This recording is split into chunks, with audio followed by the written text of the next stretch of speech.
At noon, we're going to start our Big 12 games that are important for college football playoff race. We got Arizona, who's 4-2, traveling to Houston, who's 5-1. Arizona favored by 1.5 points on FS1. Noah Fafita's gone 131 at 209, thrown for 1,560 yards, 15 touchdowns, 4 interceptions.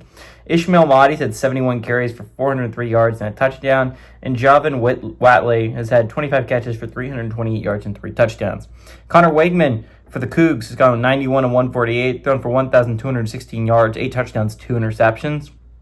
Dean Connors has had 95 carries for 438 yards and 4 touchdowns. And Amir Thomas had 23 catches for 441 yards and 2 touchdowns. Houston is 3-2 against Arizona all time. Last game did go to Arizona, though, in 2024. Arizona is 0-1 when going on the road to Houston, and they're 0-1 in one-possession football games. Brennan's 1-0, though, as the head coach of the Wildcats against the Cougars.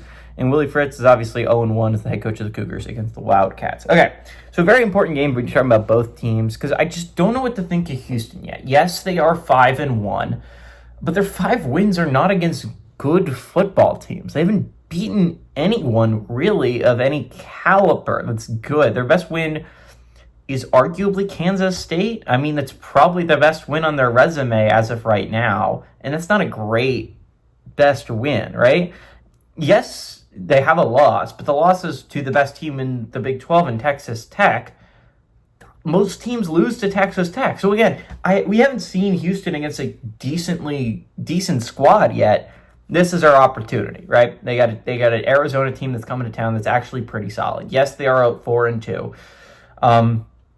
So again, they're playing for their playoff lives. Arizona's got to win out to give themselves any type of shot at a college football playoff berth. And last week hurt so bad if you're a Wildcats fan, right?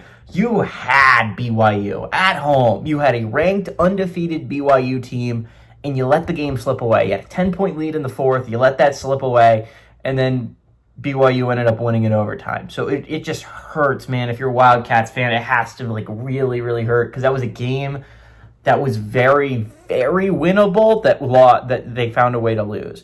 So again, this is a big game for Arizona, big bounce-back opportunity here going on the road to Houston. It's not the hardest schedule of all time for the Wildcats. They're going to have some difficult games near the end. I think games against Cincinnati and BYU are on the schedule. But again, it's not the hardest schedule on planet Earth. If they can find a way to get past this game, they have some easy games against Oklahoma State. I say easy games, but Oklahoma State's not very good. And Kansas, while is always capable of pulling off an upset, is not the greatest team in the Big 12. So again, I think it's going to be really interesting for Arizona down the stretch. They don't have the worst schedule of all time in the Big 12, but I think if you can pass this game, we're talking about them at least into November. So I think that's going to be really interesting. Houston is an interesting football team. Again, I don't know what to think of them. Yes, they lost badly to Texas Tech, but most teams do. So again, this is the really differentiating point of Houston's season, is what do I think of them after this week? I think it's going to be really interesting. I think they lose this game. I think I'm really impressed with what the Wildcats have this year. I still think this is a team that is capable of beating almost anyone in the Big 12. This is a really good Wildcats team, and I don't feel the same about the Cougars. They're going to have some big games coming up. Again, you would like to not lose this game if you're Houston. They got a road trip to Arizona State next week that could go really poorly. So, again, you would like to save that loss before being eliminated from playoff contention. But I think the Wildcats keep their playoff hopes alive. I like the Wildcats to go on the road and win and cover against the Cougars.